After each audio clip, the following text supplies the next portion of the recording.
ಬಂಧುಗಳೇ ನಮಸ್ಕಾರ, ಹೇಗಿದ್ದೀರಿ? ನಾನು ನಿಮ್ಮ ಬಾಲಕೃಷ್ಣ ಬರಗೂರು. ಬಂಧುಗಳೇ, ಇತ್ತೀಚೆಗೆ ರಾಜ್ಯದ ಕಾಂಗ್ರೆಸ್ನಲ್ಲಿ ಏನೆಲ್ಲ ಬೆಳವಣಿಗೆಗಳು ನಡೀತಾ ಇದ್ದಾವೆ ಅಂತೇಳಿ ನಿಮ್ಗೆ ಆಲ್ರೆಡಿ ಗೊತ್ತಿದೆ. ಎಲ್ಲ ಸೋಷಿಯಲ್ ಮೀಡಿಯಾಗಳಲ್ಲಿ, ಸುದ್ದಿ ಮಾಧ್ಯಮಗಳಲ್ಲಿ, ಪತ್ರಿಕೆಗಳಲ್ಲಿ ನೀವು ಆಲ್ರೆಡಿ ತಿಳ್ಕೊಂಡಿದ್ದೀರಿ, ಓದಿರ್ತೀರಿ. ಹಾಗೆ ಈಗ ಟಾಕ್ ವಾರ್ ಶುರುವಾಗ್ಬಿಟ್ಟಿದೆ. ಇತ್ತೀಚೆಗೆ ಇಲ್ಲಿವರೆಗೂ ಸ್ವಲ್ಪ ಸಮಾಧಾನವಾಗಿ ಇತ್ತು, ಯಾರು ಕೌಂಟರ್ಗಳನ್ನು ಕೊಡ್ತಾ ಇರಲಿಲ್ಲ. ಈಗ ಇತ್ತೀಚೆಗೆ ಶುರುವಾಗಿದೆ. ಟ್ವಿಟ್ಟರ್ನಲ್ಲಿ ಡಿ ಕೆ ಅವರು ಒಂದು ಕೌಂಟ್ರ್ ಹಾಕಿದ್ರೆ ಮತ್ತು ಅದಕ್ಕೆ ವಿರುದ್ಧವಾಗಿ ಸಿದ್ದರಾಮಯ್ಯನವರು ಒಂದು ಕೌಂಟ್ರ್ ಕೊಡ್ತಾವ್ರೆ. ಹೀಗೆ ಅಲ್ಲಲ್ಲೇ ಏನು ಡಿ ಕೆ ಅಭಿಮಾನಿಗಳಾಗಲಿ, ಸಿದ್ದರಾಮಯ್ಯನವರ ಅಭಿಮಾನಿಗಳಾಗಲಿ ಒಬ್ಬೊಬ್ಬರು ಒಂದೊಂದು ರೀತಿ ಮಾತನಾಡೋದಕ್ಕೆ ಶುರು ಮಾಡ್ತಾ ಇದ್ದಾರೆ.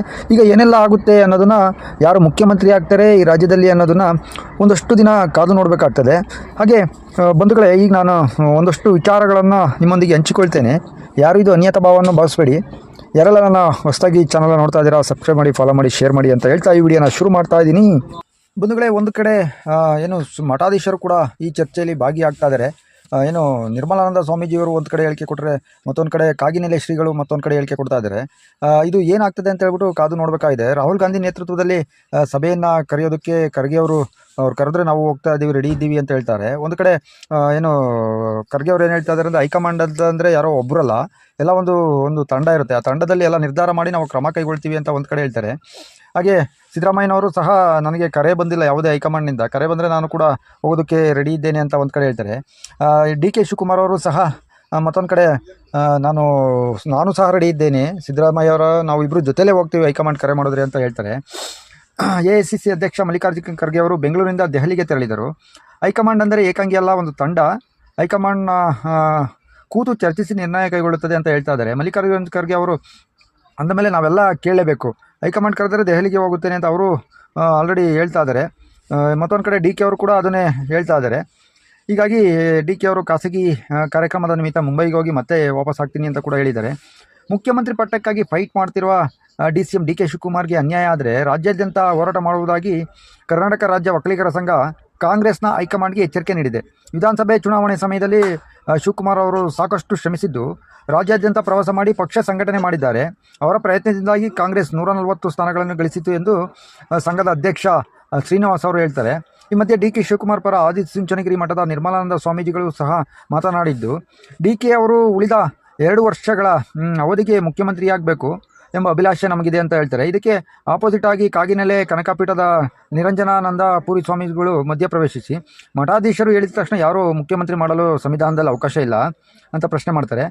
ಪಕ್ಷದ ವಿಚಾರಗಳಲ್ಲಿ ಸ್ವಾಮೀಜಿಗಳು ಮಧ್ಯಪ್ರವೇಶಿಸಿ ಗೊಂದಲ ಸೃಷ್ಟಿಸುವುದು ಯಾವ ಮಠಾಧೀಶರಿಗೂ ಸೂಕ್ತವಲ್ಲ ಅಂತ ಕೂಡ ಅಡ್ಗೋಡೆ ಮೇಲೆ ಡೀಪ್ ಆಗಿ ಹೇಳ್ತಾರೆ. ಇದ್ರ ಮಧ್ಯೆ ಡಿ ಕೆ ಶಿವಕುಮಾರ್ ಒಂದಷ್ಟು ಅಭಿಮಾನಿಗಳು ಸಹ ಡಿ ಕೆಗೆ ಮುಖ್ಯಮಂತ್ರಿ ಸ್ಥಾನ ಕೊಡಲೇಬೇಕು, ಅವರಿಂದನೇ ಇದು ಏನು 2023ರಲ್ಲಿ ಚುನಾವಣೆ 140 ಸೀಟು ಗೆಲ್ಲೋದಕ್ಕೆ ಸಾಧ್ಯ ಆಯಿತು ಅಂತ ಹೇಳ್ತಾರೆ. ಹಂಗೆ ಓಪನ್ ಚಾಲೆಂಜಿಂಗ್ ಆಗಬೇಕಾದ್ರೆ ಡಿ ಕೆ ಅಭಿಮಾನಿಗಳು ಸಿದ್ದರಾಮಯ್ಯ ಅಭಿಮಾನಿಗಳಿಗೆ 2018ರಲ್ಲಿ ಏನು ಚುನಾವಣೆ ಎದುರಿಸಿದ್ರು. 2018ರಲ್ಲಿ ತಮ್ಮದೇ ಆದ ಸ್ವಂತ ಕ್ಷೇತ್ರದಲ್ಲಿ ಸೋತಿದ್ರು.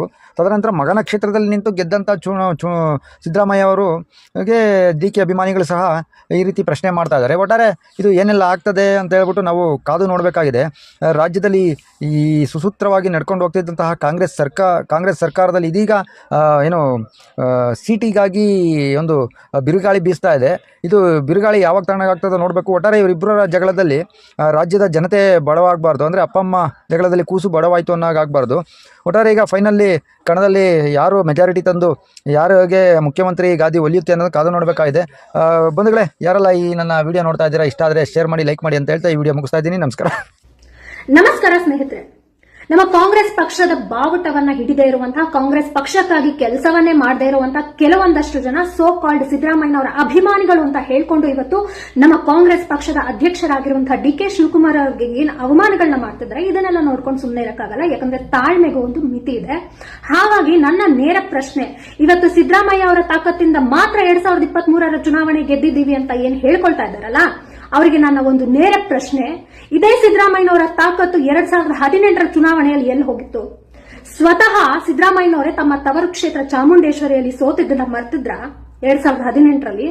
ಅದೇ ರೀತಿ 2023ರ ಚುನಾವಣೆಯಲ್ಲಿ ನಿಲ್ಲೋದಕ್ಕೆ ಕ್ಷೇತ್ರ ಕೂಡ ಸಿಗದೆ ತಮ್ಮ ಮಗನ ಕ್ಷೇತ್ರವನ್ನ ಪಡ್ಕೊಂಡು ಅಲ್ಲಿ ಚುನಾವಣೆಗೆ ನಿಂತು ಗೆದ್ದಂತ ಸಿದ್ದರಾಮಯ್ಯನ ಅಭಿಮಾನಿಗಳೇ, ಈ ಪ್ರಶ್ನೆ ನಿಮಗೆ, ಈ ಪ್ರಶ್ನೆಗೆ ಉತ್ತರ ಕೊಟ್ಟು ನಂತರ ನಮ್ಮ ಕಾಂಗ್ರೆಸ್ ಪಕ್ಷದ ಅಧ್ಯಕ್ಷರ ಬಗ್ಗೆ ಮಾತಾಡಿ ಅಂತ ಹೇಳ್ತೀನಿ.